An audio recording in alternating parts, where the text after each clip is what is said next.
Hey, everybody. Welcome back to the Anyway Whatever podcast. I am your host, Mike Fisher, and today's guest is old friend of mine, amazing artist, Jeral Tidwell. I think everybody's really going to like listening to this episode. He's one of those dudes who he's the hardest working person I think I've ever met in my entire life, to the point of if you're watching this on YouTube, he works the entire time. He barely looks at the camera, and he just sits there and draws and works the entire time we're talking. And it's a really good episode. My wife thinks that maybe me and him gave each other way too many props for too long, and we could have covered a little bit more ground.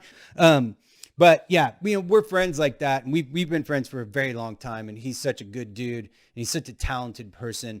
He's an inspiration to me as an artist and just as a human being, because he's such a nice guy on top of everything else. His wife and kid drop in, come in through the shot, and so that was cool to get to see them and go and spend a little time, talking to his family for a minute.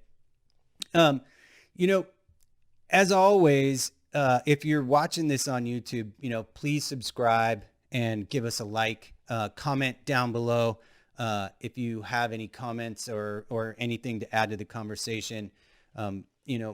There's a lot of wisdom that comes out of Jeral in this episode, and I think it's something that is going to be beneficial to people who are trying to accomplish anything in life, but in particular, if you're trying to be a creative person in the creative industries, there's a lot of gold here. So anyway, again, subscribe on YouTube. You can find us on all the different social media under Anyway Whatever Podcast. And if you are listening on iTunes, subscribe, give us a 5-star rating. And as always, that stuff goes a very long way to helping me keep doing this show. And if anywhere that you find the podcast on the internet, just give us a like and a follow. It's super helpful, and I like doing the show, as you all know. So I will not hold you up any longer. I'll let you get to it. Please enjoy this conversation with my friend Jeral Tidwell.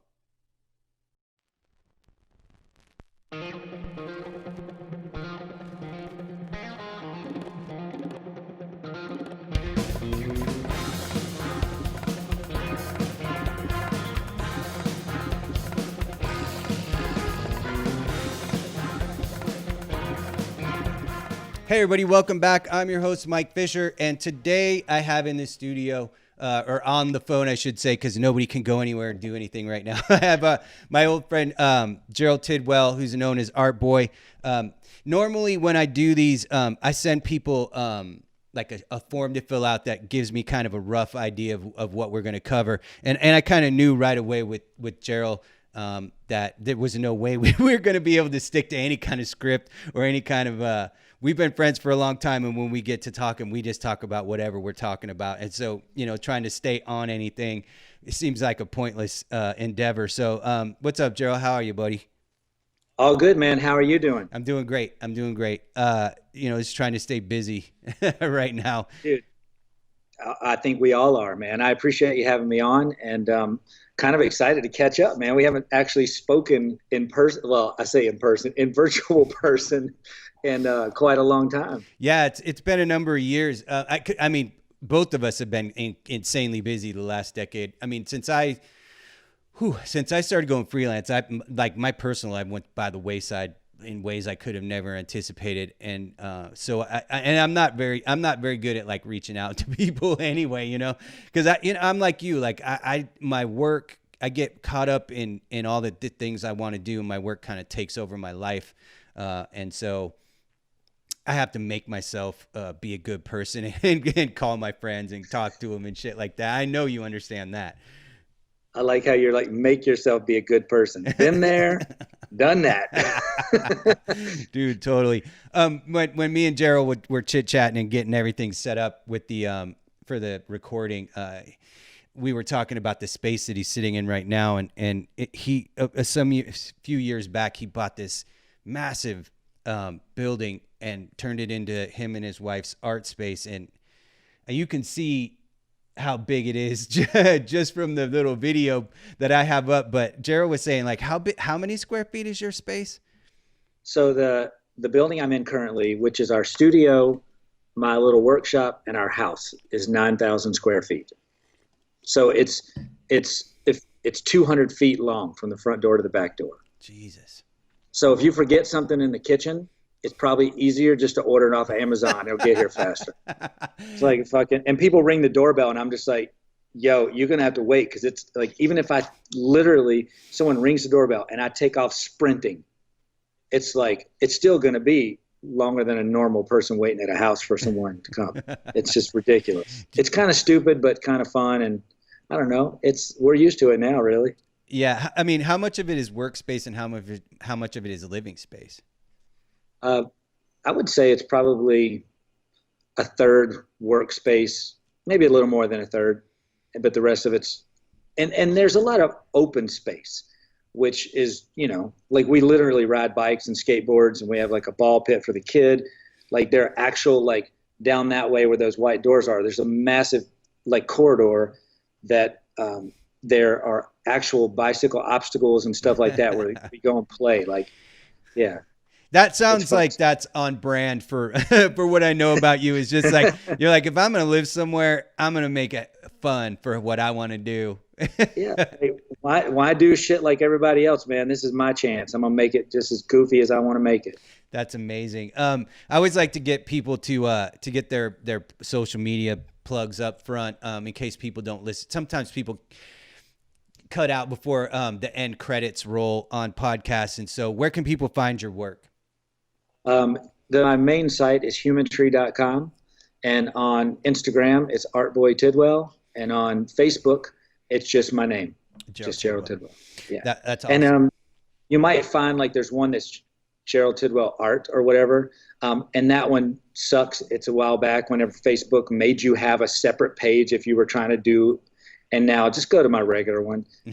And like I try to add people and delete people as necessary because I get, filled up or whatever, because it's weird how they limit how many people you can be friends with. Yeah. But yeah.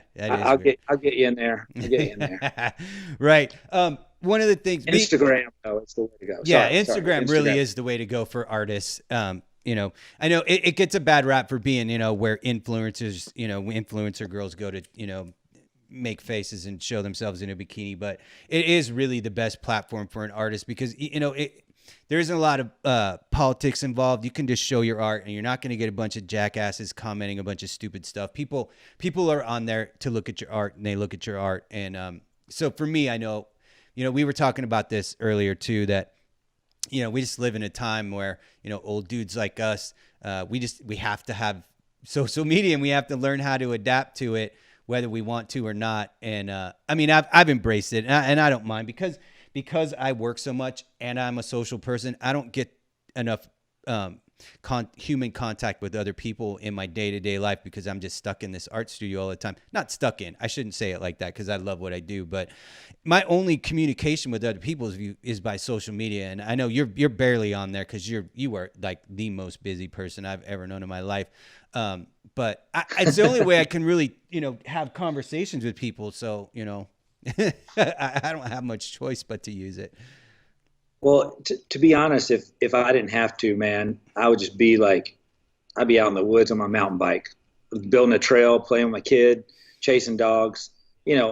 Like it's one of those things. Like it's absolutely important that we do this kind of stuff, but at the same time, it's like, how much of it is really good for you? Like at a point, there has to be. You have to sort of self-modulate, and that can't just fucking live on social media. And a lot of people really do, man. And it's like, right. I know like grown ass people who just live with their phone in front of their face or whatever. And I'm just like, yeah, I mean, I don't mind going on and checking out what other people are doing and stuff, but it's like, if everyone's just staring at their freaking phone all the time, who's going to be making stuff that can be content? Like who's going to be actually doing the things? So I try to get out and just do the things. And then, and then I forget to post. So I try to post. I might post on there like once a week or something. That's right. About it, dude. Right. I know one of the things me and Jeral he's one of those people in my life that, like we were instant friends. like we realized within minutes of being in each other's presence in person that we were kin immediately, and we view the world in a very similar way, and we have a very similar work ethic. And I consider myself to be a hard worker, and I consider myself an artist who constantly creates new content all the time. That's my job, and I cannot even hold a candle to Jeral. I've never met another artist who can put out so much stuff in so many different styles, different mediums, different ideas. He's one of those people who he decides I'm going to do this thing. I never done it. So, and he just starts doing it. And, I think it's impressive. And, it's something that I've always really admired about you, Jeral. Dude, I appreciate that. And I just chalk it up to being insane. I don't really know. If I had to sit down and make an accounting list for what it is I'm doing, I have no clue, dude. I just know at the end of the day, there's a pile of stuff that was stuff and now it's things. That's kind of how it is. It's I don't really know, but I do appreciate that I'll be very cliche and say real recognize real. You're out here kicking ass and I'm over here trying to kick ass. And it's I look at you and I think, man, I need to work harder. You look at me and you think, man, I need to work harder. And the reality is that there's a whole lot of fucking dead space between guys like us and the people out there that are just spending their lives on the virtual world. And I would love to see those people out here challenging us, making us work harder, And I'm not trying to just beat the dead horse about social media, but it's come on, man. You got to go out and do shit. You get one shot. If you were laying on your deathbed and someone said, hey, man, just wanted to point out real quick, I got some statistics for you. You spent, 28 years of your life staring at a computer screen and only 2 years of your life out playing in the dirt. Don't you think that should have been a little different?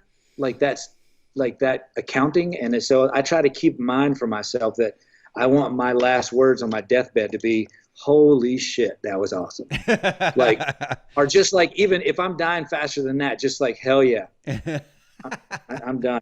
I don't want to think I don't want to be on my deathbed and think, man, instead of looking at titties on Instagram, I could have been doing shit, with those days and hours of my life. So it's yeah, right. I don't know. I'll stop harping on it. But if you're listening to this and that sounds familiar, get your ass up, turn this podcast off and go fucking play. Right. I think that's a thing too, is that, I know for me personally, I'm very much the same way. I don't think I'm around as a human being to do anything but what I do. And I've known that, I think, since I was a really little kid, and it caused me a lot of trouble in my life. Let's face it. Yeah. I know that you can relate to that statement. Are you literally drawing right now?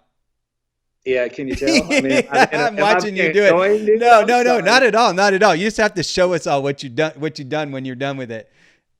Oh, you can't see it? Oh, yeah, no, I can see it. That's amazing. Yeah. It's for a company's social media post for World Creativity Day. That just is such a perfect illustration of what we were just talking about. I can't even get this guy to stop working while I'm trying to talk to him. Okay, I'll stop. No, please don't. I think it's amazing that is who you are and that's what you do. Please don't, not on my account. Of all the people in the world who are going to try to ask you to stop getting something done, I'm the last person who's going to do that to you. Dude, to be honest with you, you're probably fortunate to have me doing this instead of building a shelf or something, because I would have just had you on my phone. I'm going to prop you up here. I'm going to use this power tools. So every once in a while, it's going to get real fucking loud.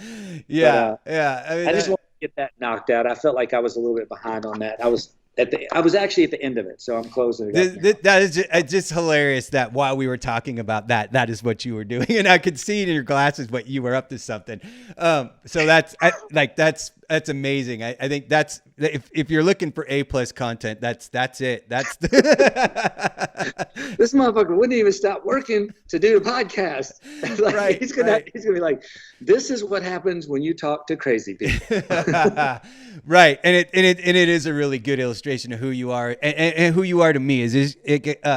You know, I've met people who listen have heard me make this comment before. You know, I was talking to Kozik once. We were all talking to Kozik once, and his whole thing was like, people were like, you know, do you have an artist statement? Is there something you're trying to say? And he's like, no, my only goal is just to make new cool shit every day. And every day I don't have to work for somebody else at an office is a day I get to make cool shit. He's like, I don't consider myself an artist. I'm just a dude who makes cool shit all day. And I think me and you and some other people like that we're friends with, we all fit in that same mold of, you know, we just want to make cool shit all day. Yeah, dude. Like, to me, it's not a matter of like being cool or trying to be the most popular guy. Like, I don't think I could stop just doing shit. Like, I'm not doing it to try to impress you or anybody else. I'm just doing it because I don't know how to do anything else. Like, I wake up every day and I'm like, oh, today I'm going to do this fucking thing and that thing, and I'm going to make this and I'm going to build that. And the next day I wake up and be like, oh, I didn't finish this thing and that thing, but now I got new ideas. And it's like, dude, I'm 50 years old. I'm going to be 51 in September now. And I wake up every day fucking stoked. Like, I don't take drugs. I don't drink. I don't party. I don't do any of that shit. Like, not that go have fun. Get your fucking creative juices going, whatever you got to do. But I just wake up every day stoked, full of ideas. And like, I mean, one day I'm going to just wake up tired. Like, I don't know. Like, I expected this shit to fizzle out way back. But somehow, dude, I just wake up and I'm like some kind of like, I don't know, man, like creative Energizer bunny. Like, it doesn't mean it's good. I'm not saying what I'm doing is great. Right. Like, it doesn't matter anyway. And yeah, that's not for you to decide. That's for the rest of us to decide. Yeah. Isn't there like a Warhol quote or something where he says something, I'm going to butcher it. Everybody can bitch. I don't care. Something like, who cares what it is? You just keep making more art. Let other people decide if it's good or not, or something like that. Yeah. Yeah. I mean, that's the same sentiment, you know, that I brought up. And that's, you know, that is who you are that's how I think of you as a person. And it's one of the things that, you know, why I hold you in such high regard is that, you know, not everybody, I have friends who are insanely talented, like way more talented than I am, who can't bring themselves to the act of creation because they're worried it's not going to be good enough, or they're worried they don't have the right foundation to be able to step out into the world and say that that you know. And it's like, no, you just start doing it. Like, whatever it is, even if you are trying to be a musician or learn an instrument or paint houses or, you know, build cars, race car, whatever it is the thing that gets you going, you gotta just start doing it. And then, you know, and the longer you do it, the more likely it ends up becoming the thing that you do, you know? Well, I'll give you one of my famous, like, redneck wisdom quotes. Just keep making shit every day, because one of two things is going to happen. People are going to pay you to keep making it or pay you to stop making it. And I've never heard of anyone being paid to stop making things. Right. So there you go. You'll fucking find it. Like, just keep doing it, man.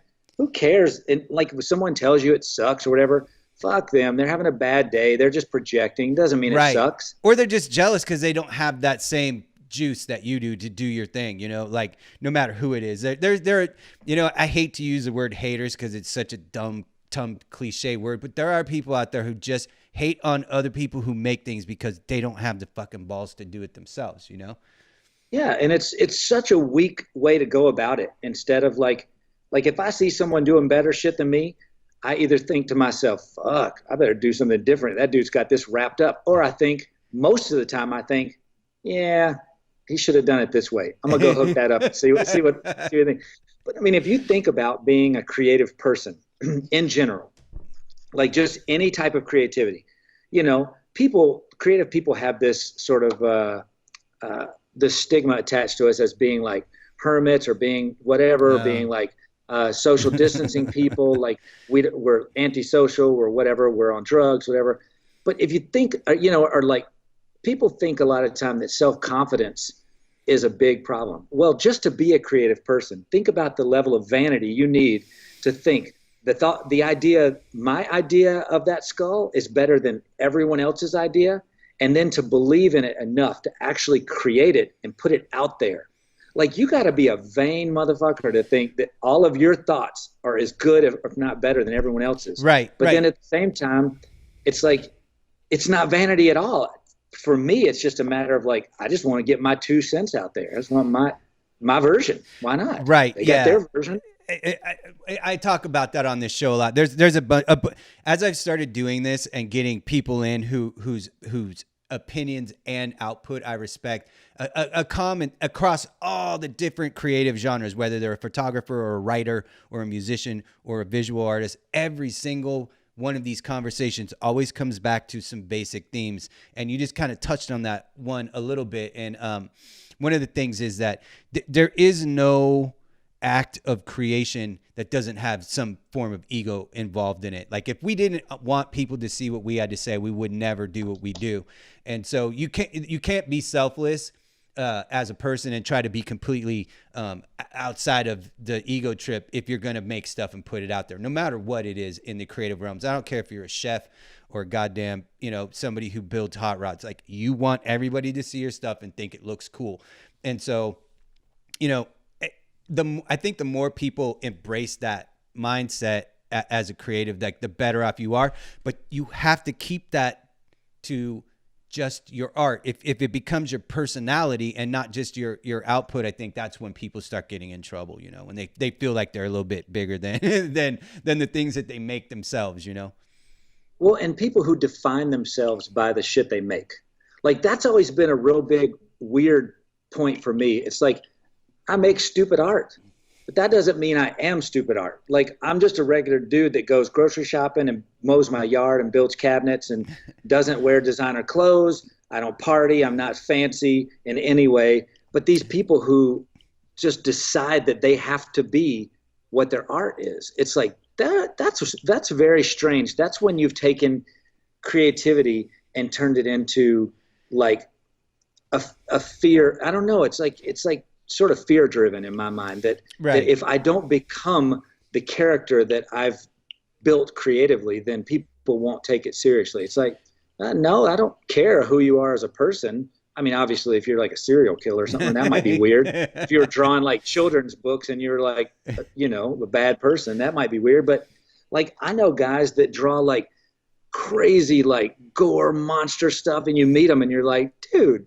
I thought you were like a Sunday school teacher or something, bro. Like, what's up? But, and for me, people meet me and they expect me to be like Mr. Hot Rod guy. And I'm like a Subaru, like, board shorts and, a t-shirt. Yeah. You build cars though. They may not be hot rods, but you build cars, dude. I've seen you do it.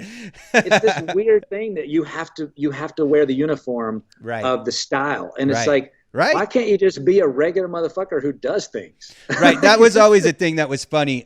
When I was like super listening to a lot of death metal and it was in the early days of the internet.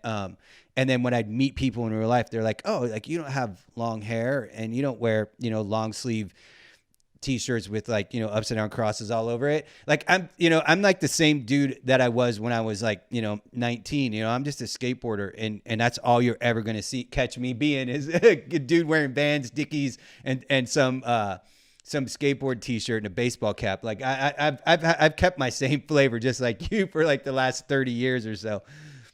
Dude, I remember showing up for one of my very first hot rod shows on the left coast. I remember like at the end of this weekend, these guys came over and it was kind of funny. And I think it was Grand National Roadster show, or it was either, I don't remember if it was Grand National or if it was the Moon Eyes Christmas show. It was one of those. I don't remember which one was actually first. But I remember like after the weekend, a few guys that I'd gotten to be friends with that were like big name guys, they walked over and they were like, all right, dude, we just got to tell you this. Like, we've been talking about it all weekend. Like, when we first saw you, we were like, who the fuck is this guy? Is he pulling a joke? They're like, we haven't seen anyone wearing cargo shorts and hiking boots on the left coast since like 1976, dude. And I was like, what? And one of them goes, dude, I bet you probably drive a fucking Subaru and eat granola bars every day. I was like, yep. And they were like, God damn it, man, you got to get out of here. You're making us look bad. Dude, that's totally true. That is totally true of you, which is amazing. I mean, you have your own style and you can't get around that. One of the things while I'm thinking about it, cause I mean, Jeral, one of the things that he is very well known for is like pinstriping. He adds a lot of pinstriping and stuff to a lot of his art, and he does definitely dabble very, very deeply into the hot rod art culture, even if he doesn't dress the part. But one of my favorite stories about you of all time, and it's one of my favorite stories about anybody I've ever met in my entire life, is I called you because I was like, hey man, like I need some recommendations on some striping brushes, and you were like, well, like I have my own set that's made by Mac, and I was like, what are you talking about? And you're like, well, I can send you the Tidwell set of Mac brushes, and I was like, how the fuck did you pull that off? And you're like, well, I just called and asked him, and I was like, what? And you're like, yeah, I called him, and I said, I use these particular brushes. And I have these little nicknames for them. Would you like put them in a set with my nicknames on them and, you know, sell them as a Tidwell set? And they were like, sure. And I was just like, what? Who else do I know who does shit like that? You know what I mean? And I think that you've had that same experience other times. Like, didn't you have Sharpies or something? Dude, I'm the person that tells people all the time, believe the shit that's in your head, because if you think it, you could probably make it happen. You just got to get off your fucking ass and go do it. And if you walk through the door and you look and act like you know what the fuck's going on, no one's going to question you, because they're all faking it too. Right. And like if you walk in and you just take over some shit, you're going to be in charge. Like it's just going to be how it is. You had that fake, and it's fake it till you make it, you know? Yeah. It's funny how that's the Mac brush story. Like your version of it, it's slightly different than the real story, but it's kind of more fun. I like it. It's basically the same story, but just like once I told it to you, the way you heard it, I love hearing what people heard. Like I love that. What's the difference between what I heard and what actually happened? Because I probably built the legend up a little bit in my own mind. Right? Well, how it actually happened was they called me. Oh, okay. Because someone told them they were talking about brushes. The guy who owns it, Chris, was talking to my friend Smitty, and he was like, they were talking about brushes, and Smitty was like, yo, if you're going to do anything new, you need to call Tidwell. And so this guy just calls me out of the blue. He's like, hey man, it's Chris, whatever, Mac brush, blah, blah. We started chatting, and he goes, so what were you have in mind? I said, well, I like a couple of your brushes, but like every one of your brushes, I totally modify it and fuck it up. I said, so if we're going to do it, I don't want to put my name on your brushes. I'm going to come up with my own brushes. And he was like, okay, I guess I feel slightly insulted, but let's figure this out. And so we got to be friends. And so when I got ready to name them, he was like, okay, so we need to have like number 1, number 3, this thing, that thing. I said, no. He goes, wait, what do you mean? I said, no, they have to have the names that I gave them. And he's like, well, that doesn't work because the industry is driven by, you know, it has to have this. I said, no. I said, the industry stuck up its own ass. I said, because basically it's like elitism. If you go into an art store and you go and look at a bunch of brushes and they just have numbers and these technical names, and you're just a regular motherfucker, you're not going to have any idea what they do. And then when you ask this jackass person at the art store who is like believing their own hype, or they think they're in charge just because they're the guy that sells the brushes, he's going to fucking look at you like you're an idiot because you don't know what a number 4 filbert does. And I was like, no, mine are going to have fucking regular names. And he's like, oh my God, what have I gotten myself into? And so when I sent him the names, he goes, this is funny. So like, what's the real names? I said, no, that's the fucking names. And so, and what are some of the names? What are some of the names? On the handle, on all the handles, it has a little pair of brass knuckles between Mac and Tidwell. And he's like, why do you have that? I said, because I want regular motherfuckers to have these brushes. Like I want people who just like, when they see that, they're going to realize this isn't a normal paintbrush. Like it's stamped on the handle. So there's like scripty, pointy, one-liner, mullet, scrubby.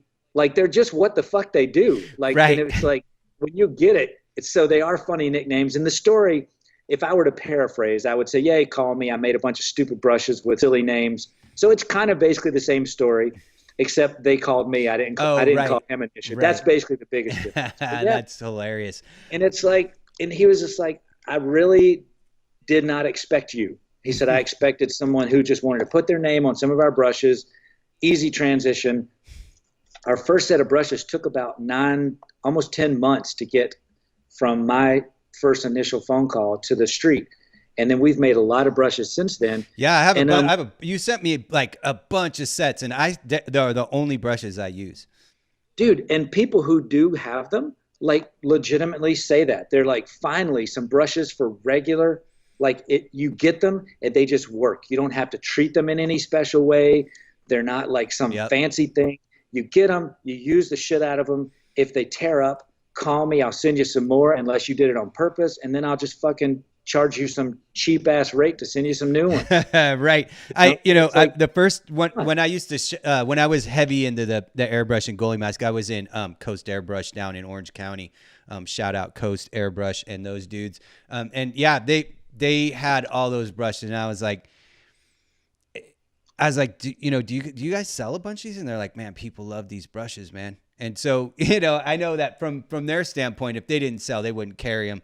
And it's funny. Awesome, it's funny that you when you were talking about that, one of the things that I always try to think about when I'm making art, and it's something I actually heard a chef say on like a cooking network. I think it was Alton Brown, and it was something I was able to take and put into my my creative thinking is you never miss an opportunity to add flavor to something when you're making it. And so you adding the little brass knuckles and changing the names, that's exactly what you were doing. You were not going to miss an opportunity to add flavor to something you were doing. And man, that's so on point, and it's so on brand for you. Like, just how can we make this better? And when I called you this morning to start getting this day going, that was your thing, is you were like, well, I don't really want to do this unless it's going to be really good. And if I can't sound as good as we want it to sound, well, we'll figure out something else to do. And that was just like totally also on brand for Tidwell. You're just like, I'm going to do it, but if I'm going to do it, I'm going to do it as good as I possibly can. And so, even with me making this podcast, I just decided right up front, I wasn't going to half-ass it. I was going to stop before I started putting stuff out that wasn't as good as I wanted. I was going to stop and learn how to do it right, so that when I do get it out there, it's as good as it can possibly be. And, that's just like what your influence on me as a person, even if we haven't talked for years, you're always still an influence on how I approach things like that. And, I think that's a testament to our friendship, and just to, how much respect I have for you as a creative person. Well, dude, I always look at life as it's an honor to be on here with you, and for you to think of me, to ask me to do this. It was an honor for Mac to call me to do brushes. It's everything in my life. It's like I'm blown away with the opportunities I get, but I also am willing to stick my neck out. If you call me and say, hey man, I'd like to have you on my podcast, I'm like, man, that's a great honor, but I'm not doing it unless we do it. Like, I don't do anything halfway. And so that's the beauty and the pain in the ass of working with me, is like, you're presenting me with an awesome opportunity, and I immediately throw it into question and go, all right, so why are we doing this, and what can we do to make it better? Because it doesn't have to be the best, but I want it to be the best that we can do in our current situation. Right. And like, it's like, I want to put my 2 cents on it. And it's like, if you contacted me to do this, then you must feel like I have something to bring to the table. Well, I'm not going to just come to the table and sit there and with my thumb up my ass. I'm bringing it, It's like, I want to talk. I want to do this. Yeah, I mean, to address a little bit about why I would be most interested to have you on. First of all, we are brothers, and any chance to sit and talk with you is important to me. But on a bigger level, with one of the things I'm trying to do here with this podcast, the initial idea was, you have a lot of cool friends who do a lot of cool stuff, and you don't mind running your mouth. So let's just start a show where your friends can come on and they can talk about how they do what they do.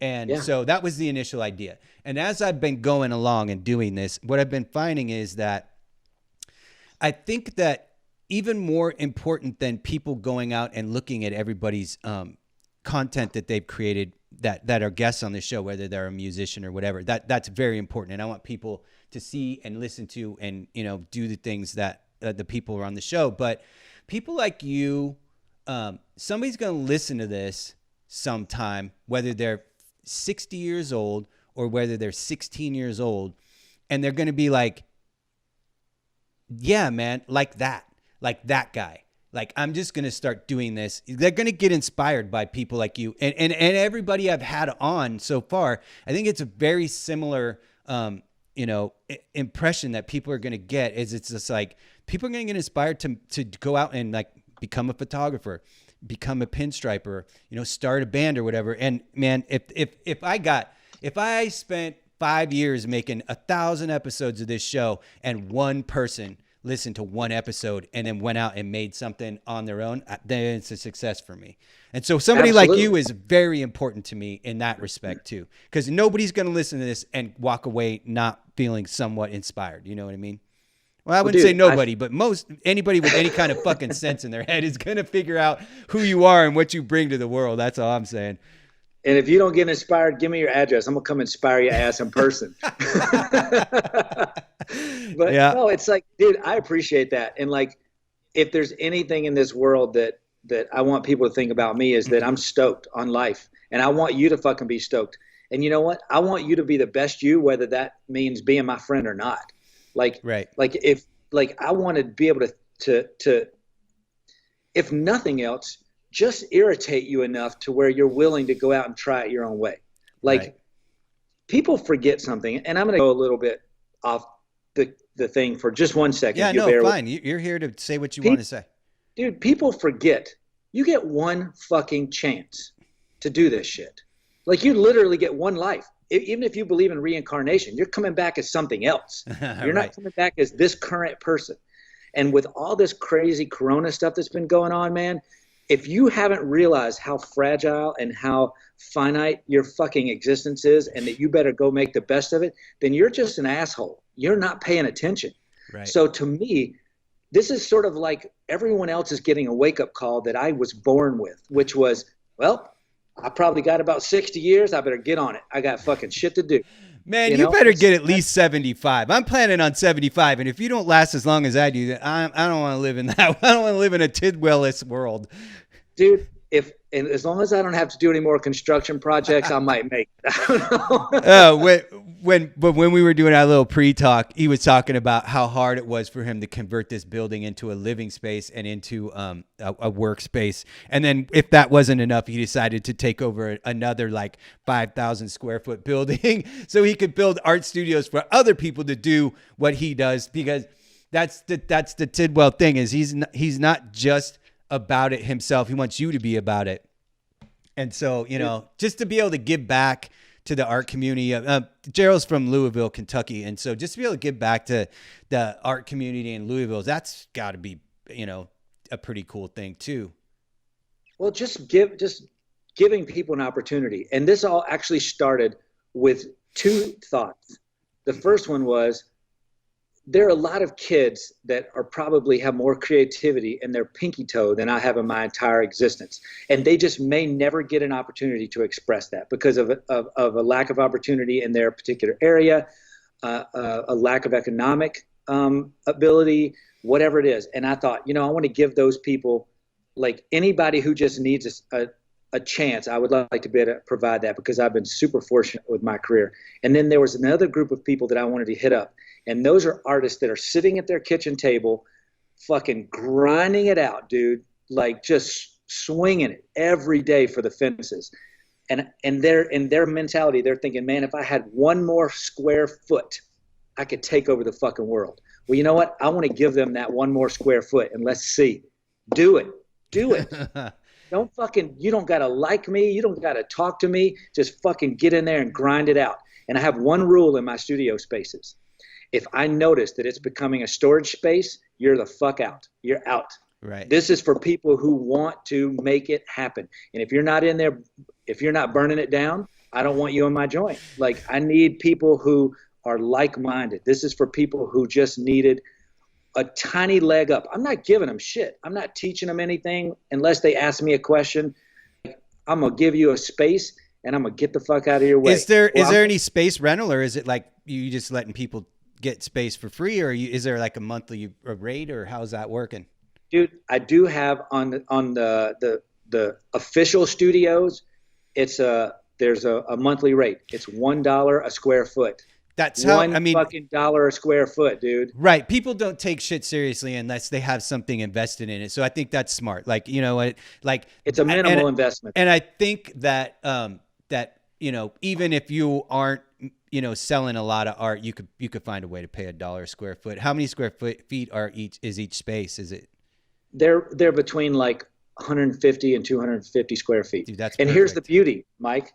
This is the reality. During the Corona stuff, if you've got a studio space next door, I'm not asking you for rent. You know what? Help me fucking like paint the building. Help me clean up one of the other spaces that I'm building for another artist. Just help me do something, you know, for a couple of hours. Guess what? Your rent's done. But don't just be a lazy jackass who expects something. Like, you know what? The other day, one of the kids has got a studio space. It's $150.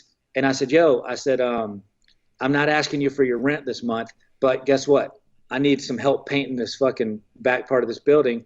I got all the shit. I just need a few hours of your time. He was like, I'm on. So we went and painted for a few hours. We hung out, shot shit, talked about creative stuff, got a little bit of work done. I was like, cool. If this Corona shit's not over by next month, we'll figure out another thing you can do. Right. That's awesome, like, man. Yeah, people got to have some. Yeah, you know? People had to have some skin in the game, and even like that's one of the things I learned pretty early on when I started. You know, when I left my day job to start freelancing, is you always have to get people to give you a little bit of money as a deposit, because it's not a real thing to them or to you until they've got that investment, and then you know, then you start going. And so, you know, I totally get that, and I think that's really smart. And I think the fact that you have created that that kind of place in Louisville is, I mean, that's amazing, dude. Like, you're that dude. Like, you know, you don't just talk the talk, you walk the walk, and I think that's impressive. And again, you know, I think people have to be inspired by that, right? Well, I just can't not do it. Like, once I think something, like, I think that, like, I guess, I don't know if it's like OCD or what the fuck it is. I've never been like actually clinically diagnosed, other than like people just say that I'm crazy. But like, I can't not do it. Like, once I think something, I'm fucked. I'm like, God damn it, I shouldn't have thought of that shit. Like, that's just another reason I probably avoid a lot of social media and stuff. Because if I see something, I'll be like, just add it to the fucking list, man. God damn it, dude. Yeah, I remember like, one of the things that I saw you do that I don't know if you got the idea from someone else, but I was like just smacked in the face with the idea. Was you started taking old car radiators and it's like filling the grates in the front with like a plaster or something so that you had a smooth surface, and then you were just painting on these radiator grills as a canvas. And I was like, how would you ever even think to do something like that? You know, I would never occur to me to do that. And then once you did it, now I can't do it because I don't want to be that dude either, you know? Don't worry, there are plenty of those dudes out there. And it's like, God damn, I did all the hard work. Like, you could at least do it right. And a lot of these guys are just half-assing it. I'm like, first of all, you didn't even have to come up with the concept, dude. Just do a good piece of art. Right. And you're like half-assing your process. Like, the art's probably good, but like, you know, they're using bullshit materials. They're not cleaning the things good, so it comes off. And I was like, come on. But it basically came from inspiration through graffiti.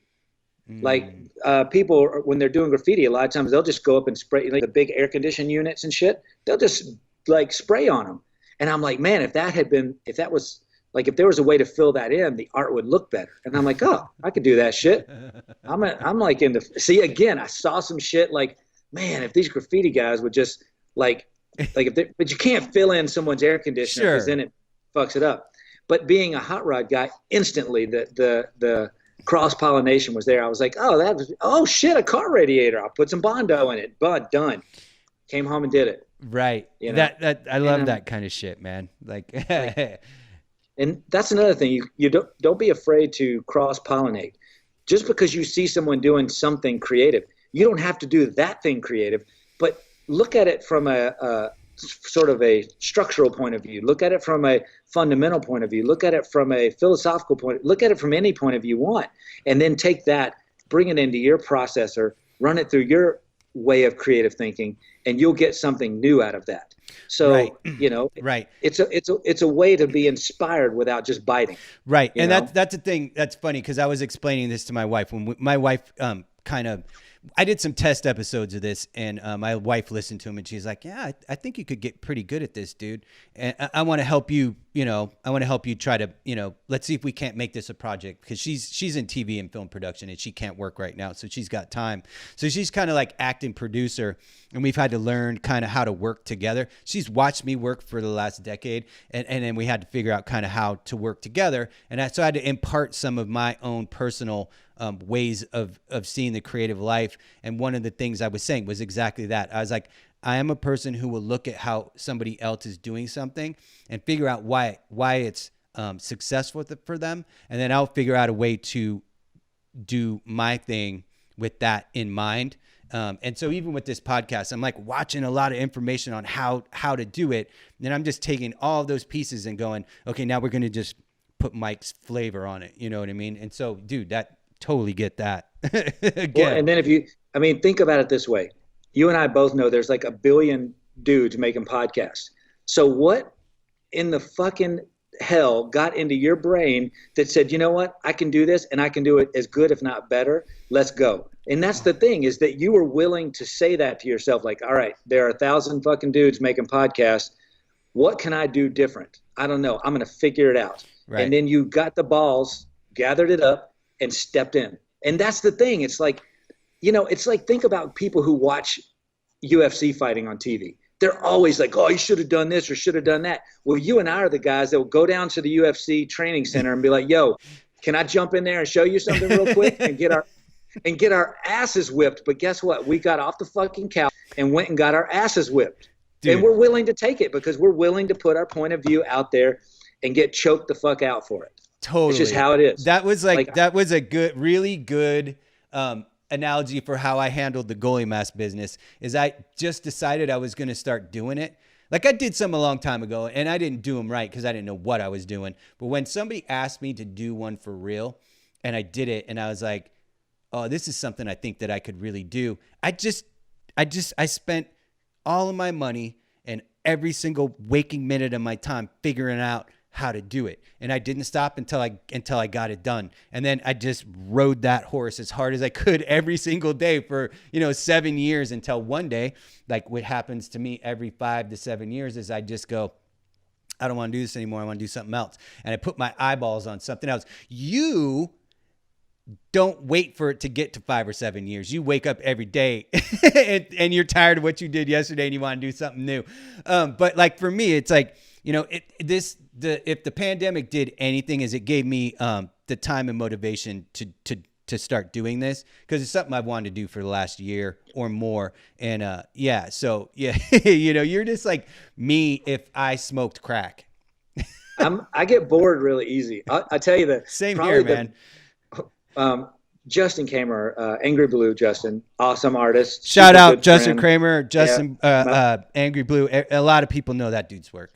Yeah, he's a fucking awesome dude. Yeah, so he was like, Justin said he was trying to explain sort of me to someone. And he said that basically most people would get butthurt over this, but for me, it's this reality.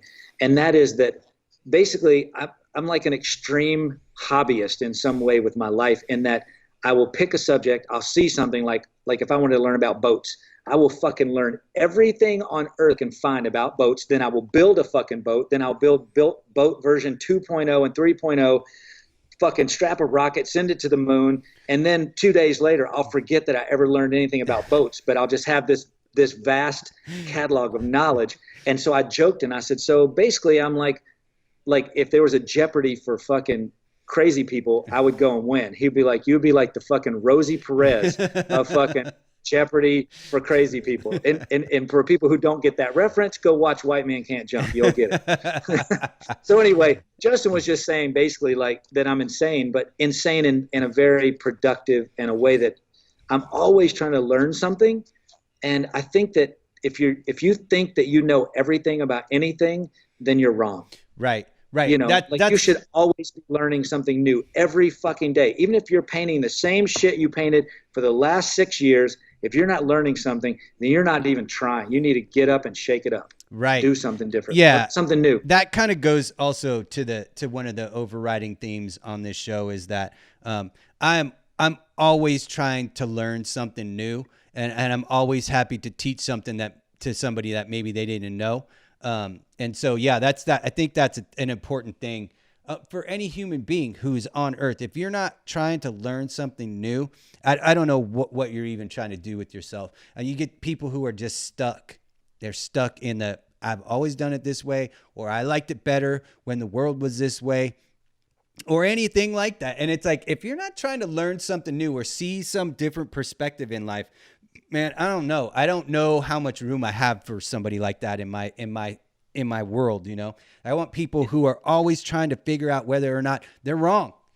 You know, it's fear. It's fear. Like, I understand that. Yeah. Yeah. It's two kinds of fear. It's fear that you might be right, and then you're going to have to stand on that platform, or fear that you might be wrong and you have to admit it. Right. Yeah. And I mean, that's a cognitive dissonance is an actual real psychological term, and it's a very powerful thing, where when you have information in your mind and somebody gives you information that contradicts that, your brain, you feel discomfort. It's an actual physical thing that you feel discomfort when something is put into your mind that you can conceive as might be right, but contradicts everything you already believe. And that's a powerful thing, man. And people push out that new information as fast as they possibly can. And I don't know. It happens to everybody. It happens to me. I'm sure it happens to you. But the difference between somebody who's trying to live an authentic life, as far as I'm concerned, is somebody who's willing to accept that information exists and can hold two different ideas in their mind at the same time without having to throw one of them out, unless it's garbage. You know, if it's garbage, don't let that shit in your brain. But it's really pretty easy if you just take a couple minutes. You were railing a little bit on social media and the internet and a little bit, but at the same time, man, we have access to every single piece of information that has ever existed in human history. And if you know how to find unbiased information, you can get information that will either confirm or deny what you already know. And I think if you take the time to do that, you owe it to yourself to accept that, you know? Well, for me, definitely, I'd like to clarify. I was definitely the information side of the internet is one thing, but the bullshit social media, right. Just like mindfuck of just a barrage of bullshit over and over and over all day. Right. And then on the second thing is, I'd like to make a point, and this is something that I think this is a takeaway. If I heard someone say this, I would probably jot this down. So in other words, all you motherfuckers, jot this down. The best thing about finding out that you're wrong is that means you get to learn something new. Right. That's it. Right. Like, I love when someone proves me wrong. I'm like, holy shit, now I get to go learn some new shit. You know, it's like, I don't take it personal. Like, right. I don't go like, oh, fuck you. You just had to prove me wrong. No, I'm like, shit, he knew something I didn't fucking know. Right. Yeah. It's like, I mean, that's super important to me as a human being. And so this is just another reason why me and you get along so well. And like, you know, we don't talk for 5 years and then we just pick up like we talked yesterday, you know, because we're just kind of the same type of people. And I think there's a group of us in the art world that are all very similar in that way, like me and you and Kozik, and there's a Kozik painting right behind your head right now. Everybody can see them rabbits.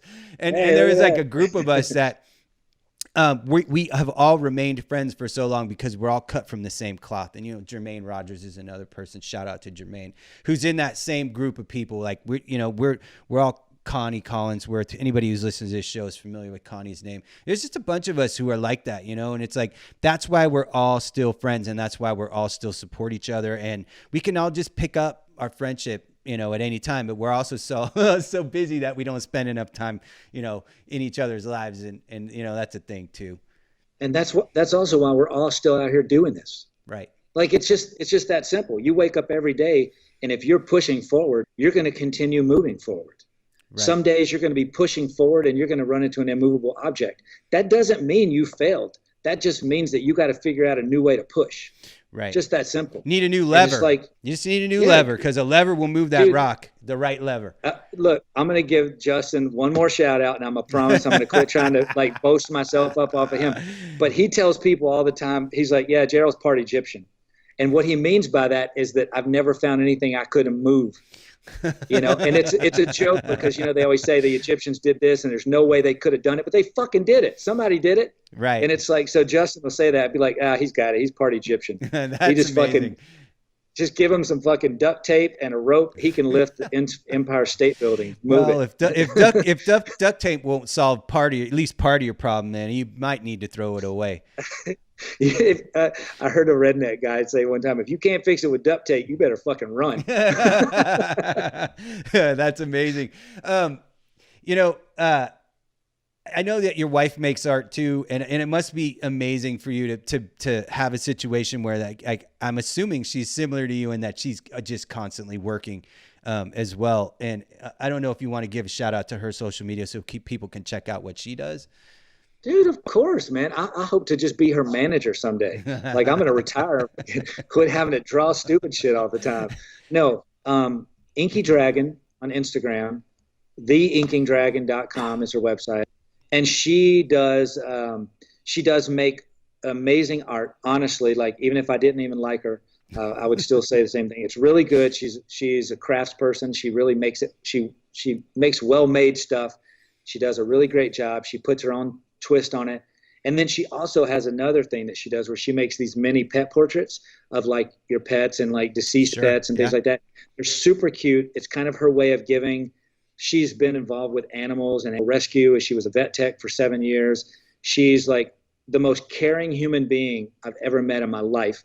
And she also is very patient, obviously. She's been married to me. Yeah. And, my wife, it fits that same mold. Yeah. And so so she does all this stuff. Go give her a shout out. Awesome. Go give her a follow. I'm giving her a shout out. Sorry. Or you can shout her out if you want. Share her stuff. She's actually a really sweet person. She's not nearly as fucking difficult and a pain in the ass as I am. That's why they call them our better half. Literally why they call their wives our better half, for sure, because that's the same thing for my wife, and anybody who listens know that I talk about my wife on every episode because I happen to find myself fortunate enough that I actually not only do I love my wife, but I actually really like my wife, and we spend all of our time together when we can, because her work schedule is so crazy. But during this pandemic, it's been awesome to be able to spend every day with her. That's a luxury I'm not always afforded. I would say real quick, it's a luxury for you, but that poor woman, I can't imagine the mental health issues she's got. Dude, totally. We were on a FaceTime with her parents, and her father's also, he's a painter. Unfortunately for Barry, I absolutely love her parents. I love her whole family very much. And, unfortunately for him, he got it in his mind, that you couldn't really make a living as an artist, and so his art has always been a hobby for him. He does pen and ink work, and he does oil paintings, and I absolutely love them. And he did an oil, kind of in the similar vein of what your wife does. He did a pet portrait of our Basset Hound, but he put him in like an old like Civil War major's uniform, and so we have this awesome painting of our Basset Hound as a Civil War officer, and it hangs in our living room, and probably I'll post a picture of it because it's one of my favorite paintings. And it was just, every time I talk to him about it, he's got this great art studio, and he's like, he just never felt like it was something that you could do and make a living at. So he just, he got a job, and he was really good at his job, but he should have made a go at it because he's really talented painter. And I know that one of the things that he has expressed to me over the years that impressed him about me as a person, when I entered the family, was that I was a working artist, and I decided that that's what I was going to do. And I stay at it really hard. And there's no two ways about it. I could not have made it happen without my transition from full-time job to full-time artist was only able to happen because my wife is so supportive of me and what I do, and she admired immediately how hard I work at it, and so her family, they saw the same thing in me, and just as her dad was a person who was like, who never really gave it that go, I know that he's expressed to me, he's like, yeah, man, that's like a thing for me, and I try not to take that shit for granted, like people like me and you, we work because that's what we do, and it's easy to lose perspective on the fact that not anybody can make the decision to do it, because it's a sense of bravery that not everybody has to just make that commitment with their life, and I think it's important that people like us take a minute to appreciate that's where we are, and not just, I know you joke a lot about being a crazy person and stuff, but it's part of who you are. And I think that you need to take a minute to appreciate that about yourself. Dude, I take my work seriously. I just don't take myself seriously. That's fair. That's fair. I don't take the world around me seriously. You got opinions. I don't give a shit. Right. Same whatever. thing. You want to wear a purple shirt, I'm gonna wear a black shirt. This other dude's got a yellow shirt. I don't give a fuck. I don't care what you do. I don't care. It doesn't, and I don't mean in a don't care, I don't care about you. It's just not, why should I be concerned? It doesn't affect you. If it doesn't affect you in your life, why should you care what other people are doing? If they're not hurting anybody and they're not hurting you or themselves, I don't even care if you hurt yourself. You can go ahead and hurt yourself. It's your life. You do what you want with it. But yeah, if somebody's doing something that's not hurting anybody else, they're not affecting me, man, I'm that person who's go ahead and do what you do. You know what I mean? Do you, man. I'm not, this is the way I look at it. I don't want anybody telling me what to do, so I'm not going to try to tell other people what the fuck to do.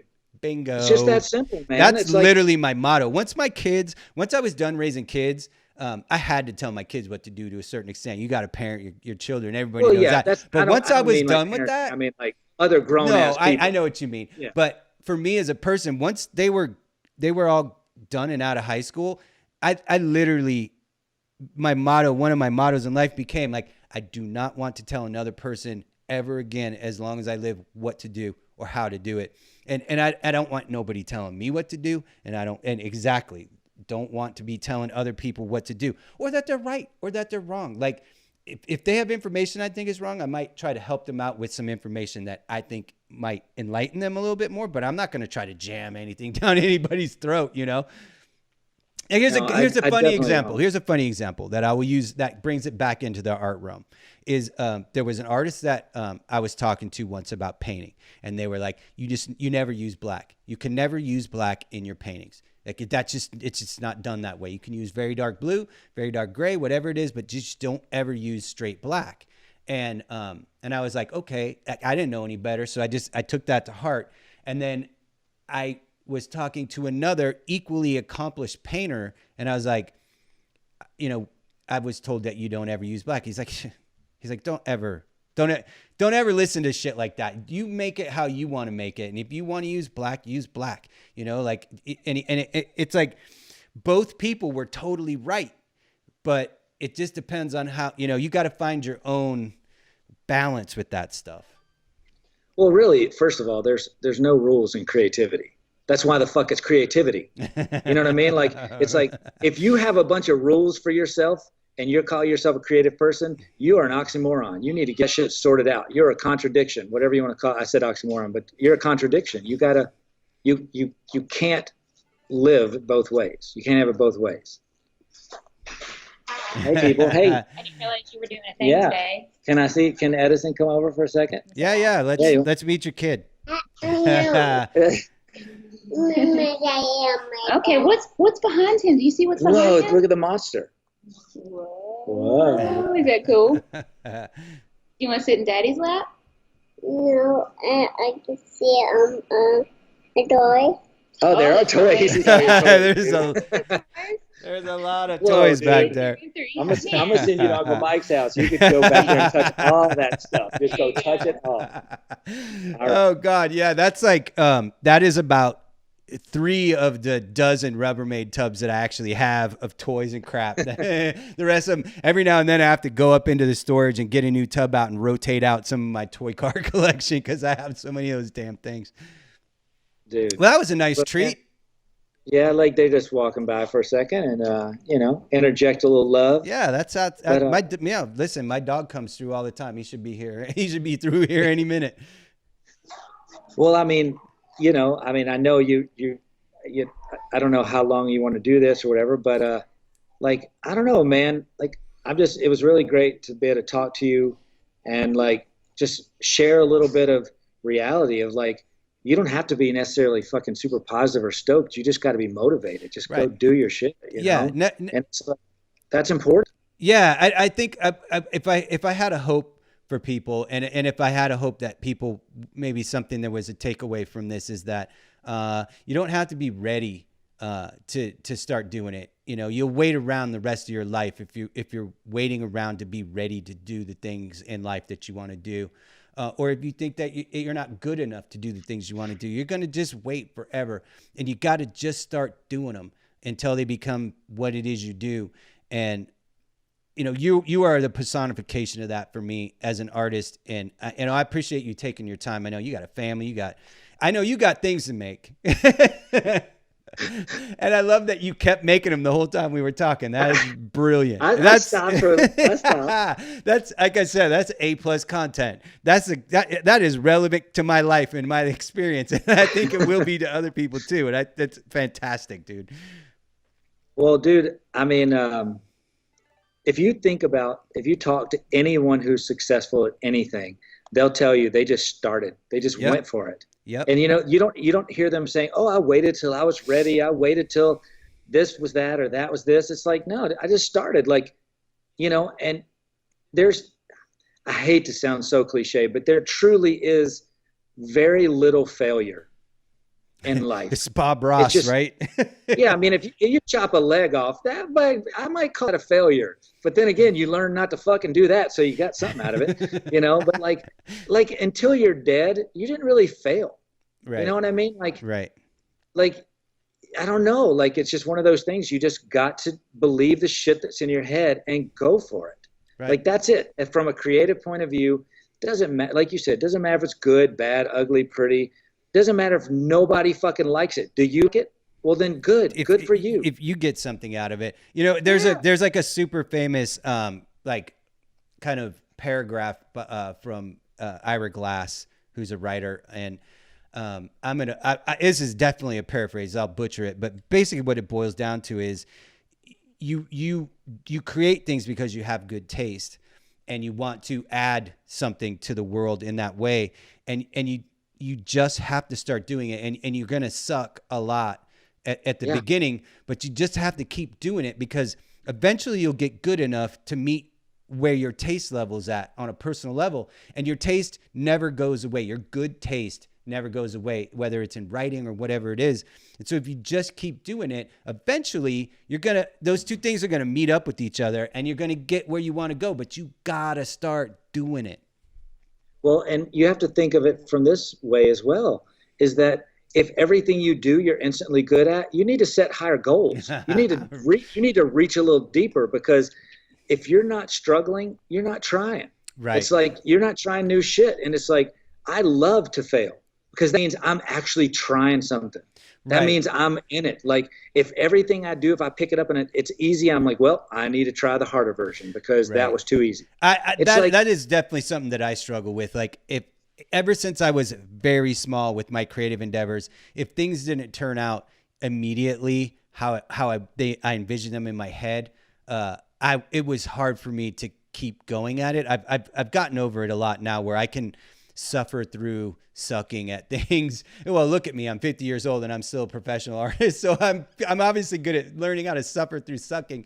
But I definitely, the goalie mask business was really good for that, because it was anybody who thinks they have mastered every art tool and has never picked up an art brush is full of shit. It's the hardest art tool to master.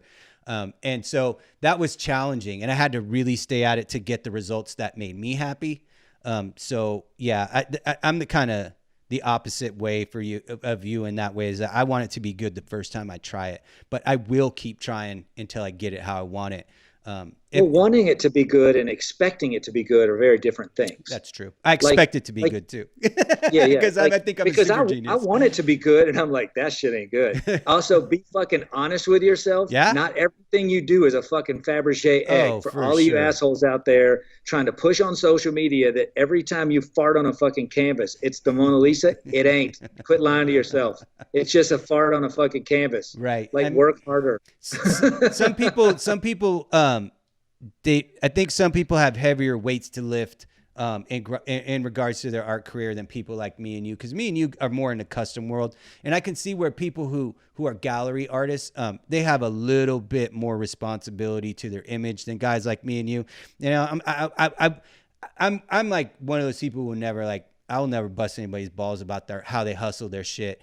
So no, I do. I bust balls. I know, but it's for fun. I know that. It's all I know that. I don't want anybody to get the impression that we have some negative view of artists. You know, oh, fuck it, dude. If you're doing what you do, I don't give a fuck how you do it. Just keep doing it. Right. Like, and if your art requires a certain amount of theatrics or a certain amount of sort of purification, whatever the word, like, you know, like, just go for it, dude. Just keep fucking going. Like, yep. Who cares? A couple assholes on a podcast think. Hey, man, you know what I mean? Like, it beats sitting in a cubicle, pushing buttons on a computer and moving paper around the world. I got to tell you, I could never go back to a desk job after 10 years of this. That's an absolute fact.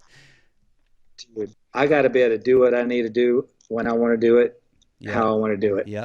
And that, and to kind of put a bow on this whole thing, that is definitely one of the things that's always kept me and you in contact with each other, and our friendship intact all these years is, you know, like I said, we come from that same exact cloth. I appreciate you coming on, man. I'm gonna let you go and you know, spend some time with your beautiful family and enjoy the Louisiana or the Louisville evening.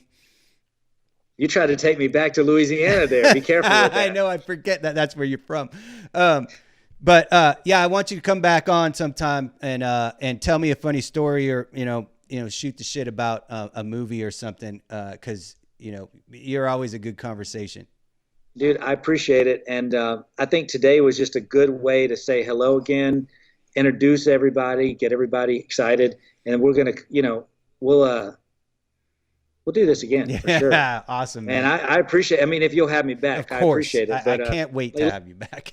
Dude, I love talking to you. I love you, man. I fucking never thought anything other than I know Mike's out there swinging. I'm not worried about him. So that's awesome, man. That's it. You know, I have a few friends that I worry about. I have to like constantly like touch in, like, hey, man, did you give up on your creativity today? Get off the couch. Quit eating the fucking Twinkies. Let's go do this. Right. But people like you, I'm like, he's got it. I'll hit him up next time. That's awesome. You know, anytime, awesome, man. And I appreciate you guys taking a minute to listen to our stupidity. With just a couple of guys who think we know something. Maybe we do. Maybe we helped you today. If we don't, well, then fuck it. You just wasted an hour and a half of your life, and you're never getting it back. Exactly. All right, man. I'm going to let you go. And I'll talk to you again very soon, buddy. All right, man. All right, Take care. Thanks.